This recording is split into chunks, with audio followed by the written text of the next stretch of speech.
So a demand letter is useful when the other party is still operating normally. It has a reason to keep a good relationship or reputation. Call it the evidence, assets, and action test. Only sending the demand letter without other preparation might be a very serious mistake. If you are doing business in China and imagine that your counterparty has failed the contract, your first instinct may be to send them a strong demand letter. But before you press the send button, think twice. Could this demand letter give the other side the time to move their assets? In a China-related issue, a demand letter could of course create pressure, but it also creates warning. And once that money or the assets have been moved, winning a legal argument is not enough. So which one should come first, a demand letter or an asset freeze? The answer is not always the asset freeze, and it is not always negotiation first. The answer depends on three different things: your evidence, the assets, and your readiness to act. I call it the evidence, assets, and action test. I'm Wan Li, Donovan. I'm a qualified Chinese lawyer. I've been practicing law in China for over 17 years, and I advise clients on complex commercial disputes involving China. Let us apply the test.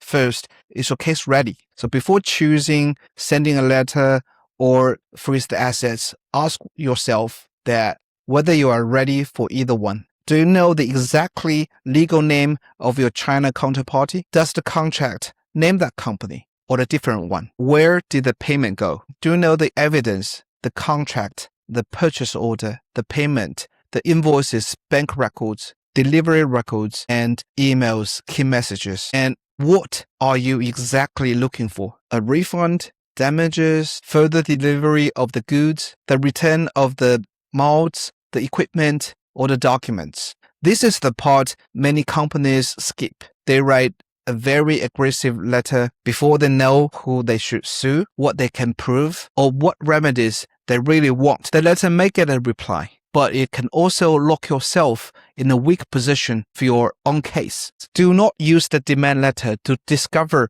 your legal position. Work out the legal position yourself first. When a demand letter should come first. So a demand letter is useful when the other party is still operating normally. It has a reason to keep a good relationship or reputation. Perhaps the dispute is only about the quality rather than a fraud. Perhaps both sides accept that the payment is due, but they disagree on the amount. Perhaps the other side is still operating and there is no clear sign that they are moving their assets. So in those situations, a demand letter could be very useful in three ways. So firstly, it can show that the case is very serious and is properly assessed. Secondly, it could create a window which is short and controlled for the settlement. Third, you may get a written response from the other party, which could also clarify the disputes, and even it contains some useful admission.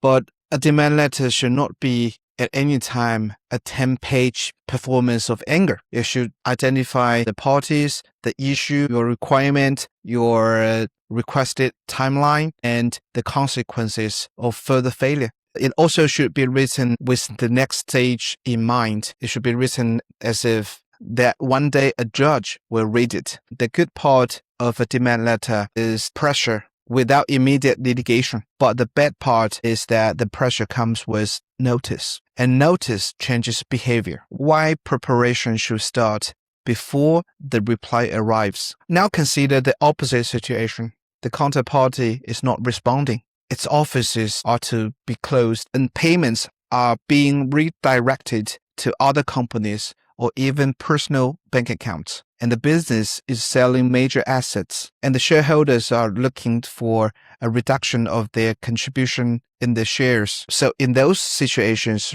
only sending the demand letter without other preparation might be a very serious mistake. Chinese law does provide for the asset preservation before the litigation. However, pre-litigation asset preservation is quite difficult to obtain. In most of our cases, we often file for the claim with the court together with an application to freeze the assets, which is more realistic. And also for foreign claimants, those preparation takes longer time than the Chinese companies. So the court will need all the documents, formalities to be prepared with legalization, authentication.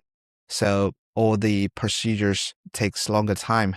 So if you want to wait until the timeline set up in the demand letter expires and then prepare for the claim and also the asset preservation, you may lose much valuable time.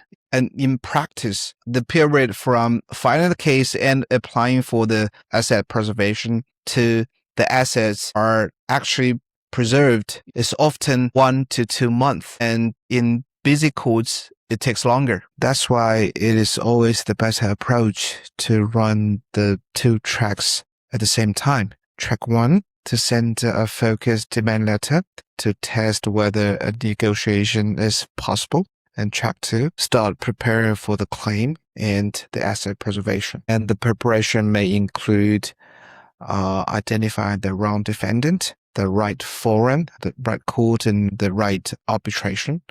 And start preparing the corporate documents and authorization documents to the counsel, identify the assets or finding the useful leads of the assets. So the demand letter period should not become a dead time. We can use it to get ready. In a later episode, we'll be looking at how to choose a right forum, a right court for you to file the case. And the invisible issue, the sequence. Here is the part most people would miss. The real decision is not a demand letter versus the asset preservation. The real issue is the sequence. When things go wrong, you investigate the company first. You go to the company offices, the factories, to see whether it is operating normally. Also, you need to secure the evidence, the contracts, the emails, WeChat messages, your WhatsApp messages, and map the assets. Prepare filing the claim with the court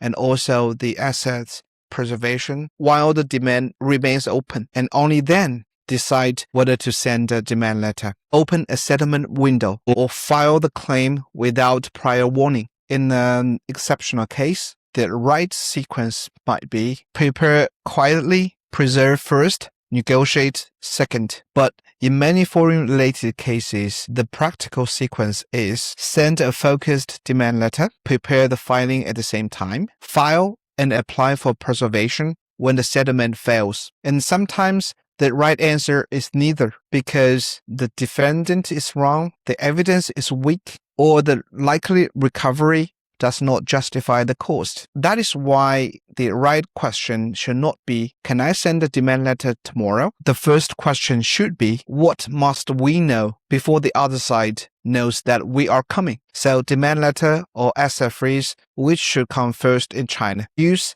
the evidence assets action test. Evidence, do you know who to pursue? What happened? And what can you prove? Assets, is there anything that worth preserving?